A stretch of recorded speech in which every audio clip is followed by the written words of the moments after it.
Welcome to Moving Through and Beyond, a podcast dedicated to sharing inspired journeys of redefining life, vision, and purpose after immense hardship and grief. My goal with this podcast is to give you hope and to let my guest journeys inspire you to make the choice to keep looking up. I'm your host, Carey Conley. Hey, everybody, this is Carey Conley, your host of the Moving Through and Beyond podcast. I get the pleasure to bring on some super special people in my life to talk about, what they've been through and how they got through it. And a very special guest today is my daughter, Laurel Wilson, who is going to talk a little bit about her story and probably we'll be going back and forth because it's both of our story as well. But I want her to really share with you all how she got through a couple of tragedies from a young adult perspective. So, Laurel, thanks for being here, honey. I'm excited to be here. So many people follow us, Laurel, as you know. You and I have become very outspoken about the suicides we've been through of your dad and your brother, and the fact that we co-authored a book together called Keep Looking Up in 2019.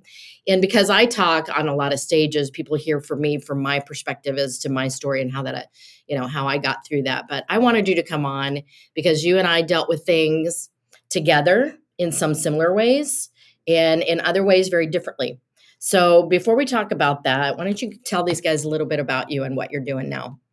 Yeah, for sure. So obviously I'm your daughter and I live in Oklahoma City. And so it's a big part of my story of why I'm still here and kind of how that transpired after going to college, which I know we'll touch more on this of that time frame. But, did leave Colorado to come to Oklahoma State and really didn't plan to stay here afterwards. But, did meet my now husband and ended up in the wedding industry here in Oklahoma. So kind of along that time frame, we went through those losses within that, but I was heavily involved in the wedding industry for several years, but it wasn't until when we wrote our book starting to see how I had more of a purpose of reaching out to young adults at this point. And again, didn't really see that transpiring here where I am, but I'm starting to figure out that this is where I'm meant to be and kind of the community that I'm starting to get connected with and in Oklahoma. So I no longer am involved in the wedding industry, full into speaking, but also being a mom, having a 2.5-year-old and then another baby in like 4 weeks or less.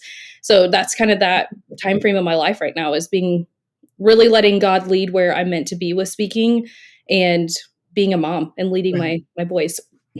Yeah, it's a crazy time for you for sure. And I want you to kind of go back a little bit and lead up to, because I know you share this a lot with the audience about how your upbringing was, because I think that's also a part of our story of how, so many people ask us the big question, did we see this coming? So go back to kind of describing your childhood and your upbringing a little bit. Yeah, so I would say our upbringing was ideal, I guess is such a good word to put. Like I always knew that we had it really well. I had a lot of friends that walked through a lot of hard stuff, with divorce with parents, some loss that I had seen friends have. And so it was always that we had this safe space where that was not really happening in our world. So it was nice, but it made it even harder when we did go through what we went through because it was so shocking. Like people always said, especially when dad passed away first and then Cole, 3 years later, both times people were saying we would have never expected this, which it's one of those things where do you ever expect it? But especially for our family being so close connected, not even just the four of us, but having our extended family close by. And it was great to grow up that way. But I definitely think it made it harder when we did walk through those losses because we knew what we were missing and what had gone, if that makes sense. Yeah. I also knew too, and I guess this is always a big part of figuring out who I am as an adult now is having you and dad so differently in terms of career wise. I always saw dad very conventional, I guess, where he was very much like the corporate minded structure in that way. And then I saw you doing the entrepreneur thing. And I now look back on how I was raised and seeing both of those dynamics, figuring out which one I fit a little bit more. I don't think a lot of people have that growing up. And I think that has also played into why I've been more confident in stepping away from a conventional path to do something like this. Because I did watch you doing it, obviously not in this realm, but I saw that that was possible. But then also knowing I did have some of dad's structure and that kind of, I think, influenced how I am now. Yeah, I think you are definitely a balance of both of us, for sure, which helps me out a lot. um, I tell people all this. I was talking about you, as a matter of fact, at an event last night, Laurel, going, really, you are the one, you've become the mom.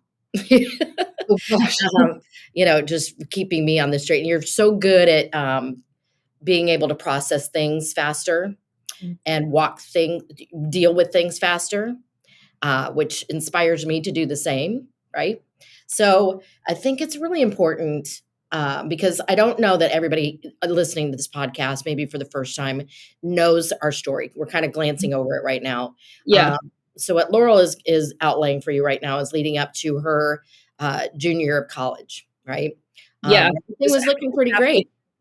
Yeah, Yeah, I mean, it was exactly halfway through college, which is pretty wild if you think about it. yeah, It was July 2nd, so it was literally the summer before my junior year, the last 2 years of college, right. and I think what was unique about it too was Cole was finishing up college and was away in Asia for Your 5 brother, weeks, yes, and then I was away in Oklahoma, so it was like we were still very connected in terms of our relationship, but we all, were moving in different directions with our lives, which was already going to happen no matter what. And then it was this massive change of losing dad the way that we lost him. mhm, And I know for where I was at, and for you, and for Cole, all of these changes were already going to happen where I was going into the second half of college and Cole was moving to Arizona and all these big transitions while we had this massive loss. I don't think we obviously expected to have to process more than what we were already processing with you guys being empty nesters and Cole becoming an adult, all these things. So it added a whole other element. yeah, And I remember for me too, I remember wanting to keep normalcy so badly, almost to a fault, where I wasn't dealing with what was happening because I just wanted things to be the same, right, if that makes sense, which yeah, was looking back, not the healthiest thing, but it was almost like a survival method. yeah. So what Laurel's referring to is July 2nd is when her dad took his life. Hmm. She was in Oklahoma. Her dad and I were still living in Denver, which is where we were from and where we raised Laurel and her brother Cole. Um, and Cole was with me that day because he had just returned from that trip that you're talking about from Asia. So unfortunately, Laurel got a phone call that changed everything for her. Right? Hmm. Yeah. Yeah. Yeah, Yeah. I mean, I still remember too, and I share this story because I don't know. I truly, if anyone has ever experienced this, like it's fight or flight, I think is the best way to explain Right. it, where I broke my window with my hand and I Yeah. don't remember doing this. Like I've never experienced that. And I didn't ever after experience that, but completely blacked out to where it was like it was every emotion coming out and didn't have anywhere else to put it. Hmm. And I just remember like almost coming to sitting on my floor with just glass everywhere because it was just like when you go from one extreme to the next, Yeah. we had this like ideal family, if you will, to like Right. what in the world is happening. I don't think somebody can physically process that normally, I Right. guess is the best way to put Right. that. Mhm. Yeah, and then, obviously, the next few weeks were just a blur getting through the memorial and so many people around us and, Cole getting ready to move to Arizona to start his job, you going back Mhm. to college, um, and you've told me, you went back to college, that, like you just said, you were wanting to be as normal as possible, Mhm. and you've also shared how you kinda dealt with sharing the news of your dad with other people. You wanna share a little bit about that? Yeah, I really didn't. I think the only people that really knew what had happened to the extent of what was really going on were my roommates that were with me and still some of my best friends to this day. I think that took us to a deeper level because they watched me in that moment. I mean, Cole reached out to one of my roommates before me to let them know that they needed to physically be with me in that moment. And so beyond that, I was like, who would want to know what's happening with my dad passing away, Mhm. right? And I remember thinking too, because suicide was not really a part of our world or anybody we had known around Mhm. us, I didn't know how other people were going to react. Yeah. And so, especially being in Oklahoma, I kind of could hide that where I didn't need to tell people the truth because people didn't know our family. Going from Colorado to Oklahoma, it's like nobody knows us like the Colorado people do. Right. So I was able to really hide that. And so if it ever came up in conversation that my dad had passed away, there were times I would kind of lie about it because I was like, I just don't want to deal with the repercussions of their reactions or having to comfort other people. It felt weird for me. I was like, I Yeah. don't know how to deal with it. So like, I'm not sure how to comfort you right now. I didn't expect that to happen. Yeah. And that's a really big point you brought up that some of the other guests I've had on here, Laurel, that's dealt with trauma to this level, is Mhm. that they understood that when you go through something like this, people without knowing it try and put their emotion onto you, and you're trying to deal with your own stuff. So it was kind of a survival mechanism. And I did the same thing because Yep. I was surrounded by so many people that I've soon figured out that they needed me to comfort them or try to Mhm. explain things, and we just couldn't do it, Yeah. right? Yeah, just could not Yeah. do it. I had to kind of feel it out, and this took a lot of time. This did not come early or naturally or anything like that. I had to Mhm, sort of feel the situation out of, like, if this was mhm, the right person I could really share it with. And when I did start doing that is when I started to find other people that had lost parents that way. right, A friend of mine that I'd actually known her for we were just a part of a organization on campus together, and I'd known her for a while. Like, I didn't even know her dad had passed away. We ended up figuring out that her dad had passed the exact same way many years ago. And we just were able to connect in that way. And I don't think that would have happened if I wouldn't have allowed myself to share that, because she didn't know what was going on. yeah, So I was like, okay, I just kind of have to feel this out. And especially like feeling your own emotions that day of like, if am I capable of handling a bad reaction during this day? If you are, go ahead and try to share it, because maybe it is a good connection. Or if they have a bad reaction, you can manage it. But if you're not at your best, you just don't. You right. just don't go there. Yeah, Mhm. yeah, in Laurel and I's book, Keep Looking Up, we've written many chapters. One of the chapters we've written is, well, 2 of them I'm gonna refer to right now. One is how we had to learn to give other people grace and mercy because they didn't understand what we were going through, and so we had to understand that they didn't know what they didn't know. Mhm. And the second thing is, we had to figure out who our super safe people were. The people that we knew were not going to try and project their energy onto us or what their needs were and how they wanted to be comforted if this had happened to them. We had to just kind of put a bubble. I tell people that, when we lost your dad, so many people wanted to come and see us because obviously we had a large community of people there, a lot of friends. We built a moat around the house. Mhm. Thank goodness we lived in a gated community at that point. And it was hard because so many people couldn't understand why we didn't want to see them. I remember at the memorial service how anxious we both were. Yeah. So many people, right? It was Yeah. challenging. Yeah. Yeah. Yeah, that's one of those things. I always say this, and it doesn't quite make sense. It makes sense, I think, for people that have walked through, something like this, as well as that.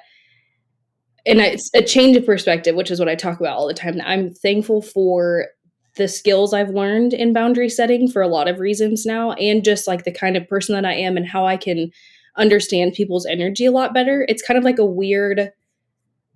it's a weird blessing that I've learned how people make me feel, because I can now really gauge that well. And it comes into play even just in simpler situations where, do I want to be friends with this person as an adult? And I've just kind of learned after these tougher experiences of, you can really understand how somebody is on how they make you feel and if you want them to be around, because then when you go through the hard stuff or the good stuff, you're going to know if you want them to be there or not, Yeah. if that makes sense.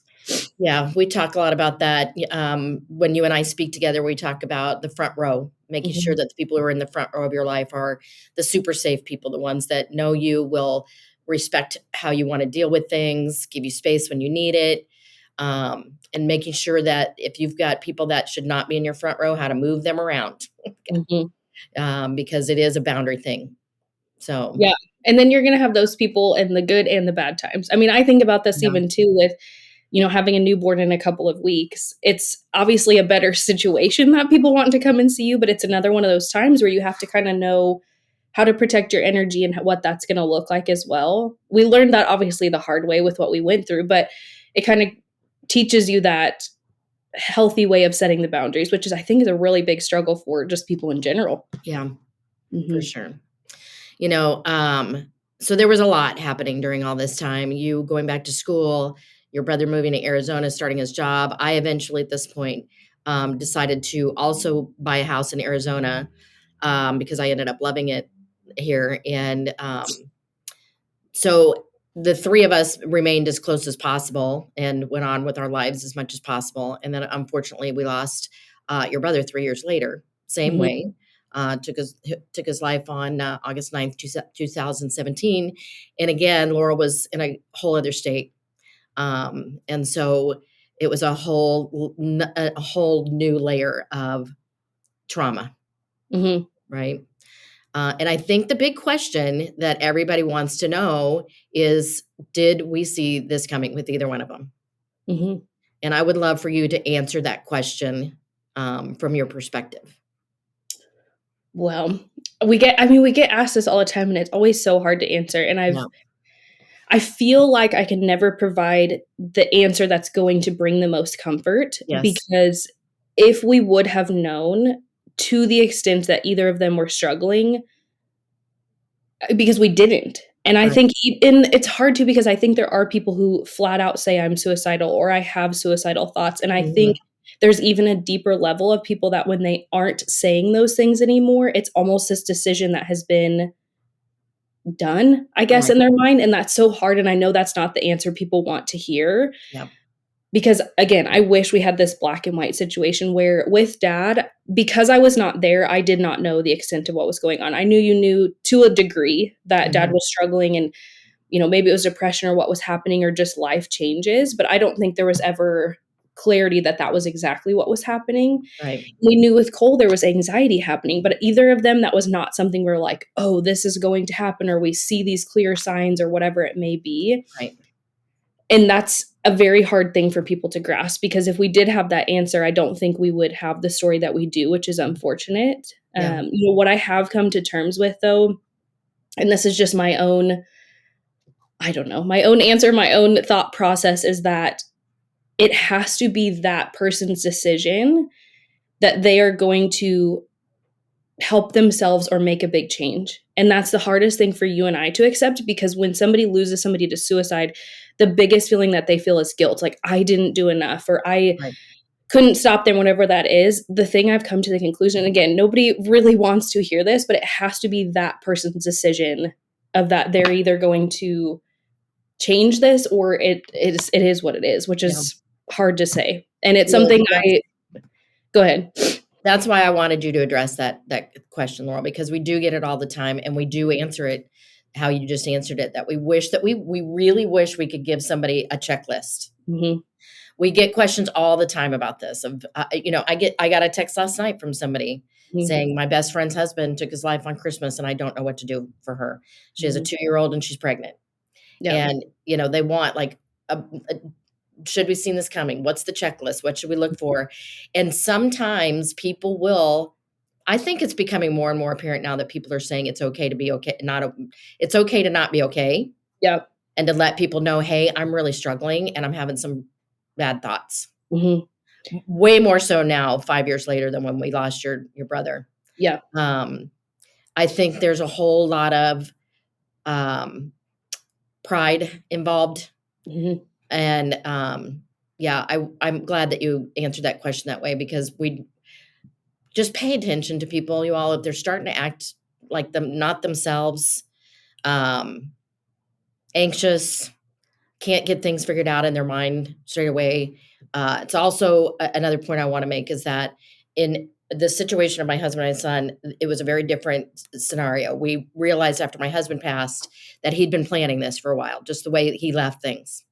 And My I think it was son, years of not dealing with things. yeah, Mhm. truth. I Yeah. think even from his childhood, Laurel. Mhm. Um, Absolutely. my son Cole, I believe, snapped.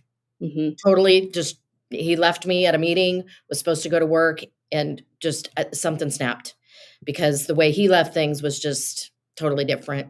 So, I just wanna make a point of that too, is that people because you said earlier, sometimes we figure out that they've made a decision and it's done, and Yeah. there's nothing you can do beyond that point, Yeah, right? and this is why for us, looking back is hard, because there are things that we see, but it's more so of Mhm. us moving forward, of especially too, which I know I'm sure we'll talk about a little bit about this, of what I'm trying to do with young adults, but it does start, even like what you were saying with dad, it starts so much Right. earlier with the generations, and Mhm. I find it interesting, and I'm sure you've had this thought, the fact that I'm having 2 boys now, because I Mhm. do think this is so much more prevalent in men. Mhm. I've had so many conversations with Ethan about this, of allowing them to be able to process stuff in a different way than I think men have been allowed to, and women as well. I think it's Right. changing. The conversation is changing all around about mental health, but especially for men, where they feel like they can't struggle, they can't show weakness, they can't, Yep. all these things, especially with how dad grew up too, very much that Yeah. Marine Oh, mentality of yeah. just that harshness of it. And Mm, I don't think we understand how detrimental that is over so many years of not being able to process so many things and the right. buildup of that. And the earlier the better, because I've started doing a lot of reading on this, Laurel, of when these messages start getting implanted, and it's at 3, it's around Mhm. 3 years old where they start processing stuff, Yep. right? So I'm glad that you brought that up, and I'm gonna share this cute story, and then I'm gonna have you share it with everybody what's helped you get through all this. So, Laurel and I were having a conversation at my house a couple weeks ago, and I started crying. And it was so cute. I was on one end of the island, and Laurel was on the other end of the kitchen island, and in between us was her son, Price. And he was playing with a sticker book or something, and when I started crying, he very slowly looked up, and he looked at me, and then he looked at you, and I thought it was so cute how he looked to you, and you said, "It's okay to cry, Price. It's okay." Mhm. And then he Yep. turns to me and he goes, "It's okay to cry." Mhm. I thought that was really cute. Yeah, So I've really figured out with him, and this, I mean, we joke kind of jokingly, Ethan and I say that Price is the guinea pig, the first child, you have to learn a lot, right? But we're figuring out with him the difference between if he's being defiant or if he's really just trying to process his emotions. mhm, And I was telling him, I'm like, because instantly, especially with toddlers, you're like, oh, anytime they have a reaction or meltdown or whatever, you think they're being bad. But I'm like, we've started to realize like this is him just sad about something or frustrated. And I'm like, okay, I have mhm, to tell him that it's okay to be sad and to just release that. Because I right. don't think, especially like I'm saying, boys were never told like you're okay, like cry it out and then we're gonna move on. Like it's good to be sad. So So yeah, true. he was very much paying attention to that of like, is she Yeah. okay? I'm like, we're So just crying, we're getting it so out. cute. I just thought it was so cute. Yeah. So So I want you to just share a couple of things with, this audience of what helped you the most moving through this and now, because you're very, passionate about a couple of things that you know worked for you. mhm. First one I would say was making my own decisions in terms of being a young adult, especially with these like, I don't know, societal ideas of what your life maybe should look like at a Right. certain point or things you should be doing because I was processing trauma while I was processing becoming an adult. It's just like a very weird overlap. I had to realize because of my first job was very like structured sales, traveling alone, whatever. I was like, this is horrible. And I had to be okay with making a decision that was a little bit scarier to allow myself to be happy while I was walking through a lot of trauma, Right. being able to trust my own intuition. And that's grown over time, being really confident in that's just not working for me. So it's not working for me anymore. And with the people around me, like we talked about, finding other people that have gone through things like myself at an early age helped because when you're only 20 and then you lose your dad, you enter this different realm of people where, Yeah. a lot of people at 20 don't walk through things. Someone in their life at some point will deal with something, but usually not that early. So I had to find some other people that were there with me. And I've also gone through phases of counseling. That's something I've realized that a lot of people don't talk about is I've had 3 different counselors. Mhm. And I think it's because I've walked through different phases of life, of marriage, becoming a mom, all this kind of stuff.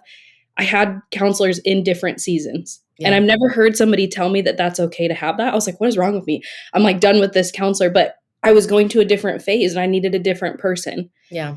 So I share that. And somebody said to me once, they were like, man, I never thought about that. Like, I've had the same counselor and I'm kind of feeling like I need to move on. Yeah. I'm like, that's fine because your life is changing. You need to find a new person that understands you in that season then. So Yeah. finding the right people was helpful. Yeah.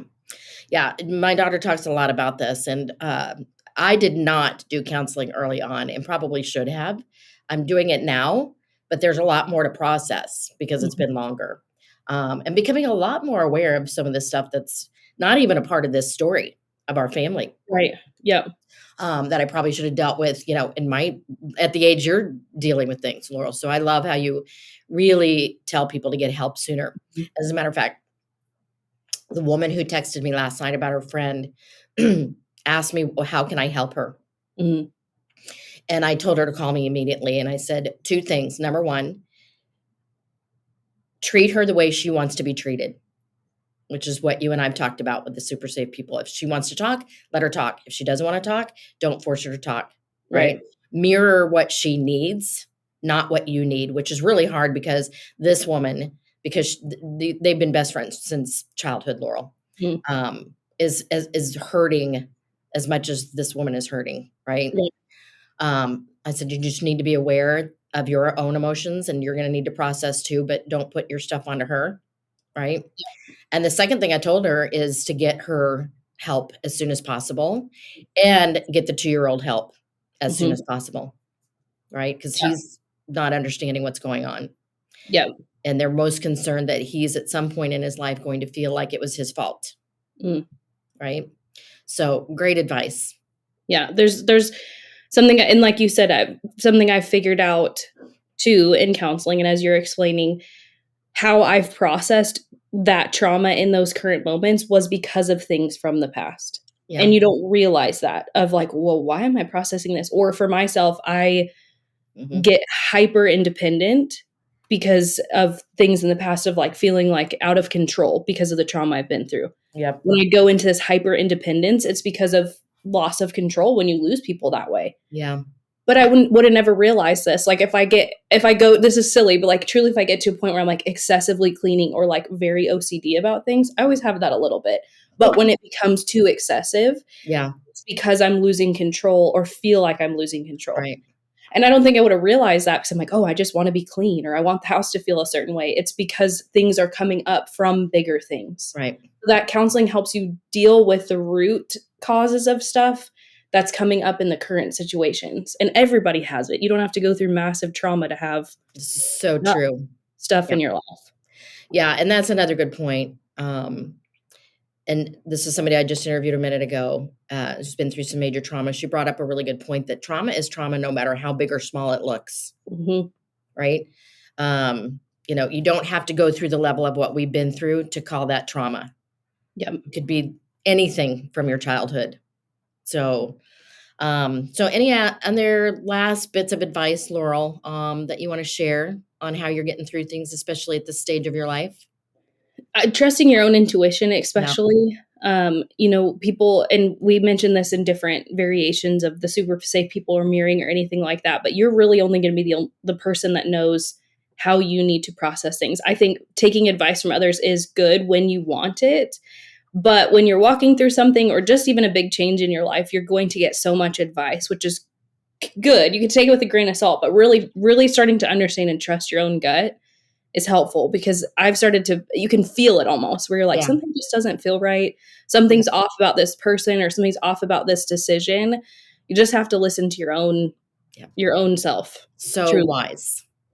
This is why I tell everybody you've become the mom. Great. Because I've learned this from you. You're my third child. Great. Just what you want. Another one. Exactly. Well, I appreciate you coming on and sharing our story, Laurel, and how you've been through it. I know it's going to help a lot of people. Yeah. Happy to be here. And I think the podcast is awesome. Thank you. Thank you, everyone, for listening to this episode of Moving Through and Beyond. I'm Carey Conley, your host, and I'm here to remind you to keep looking up.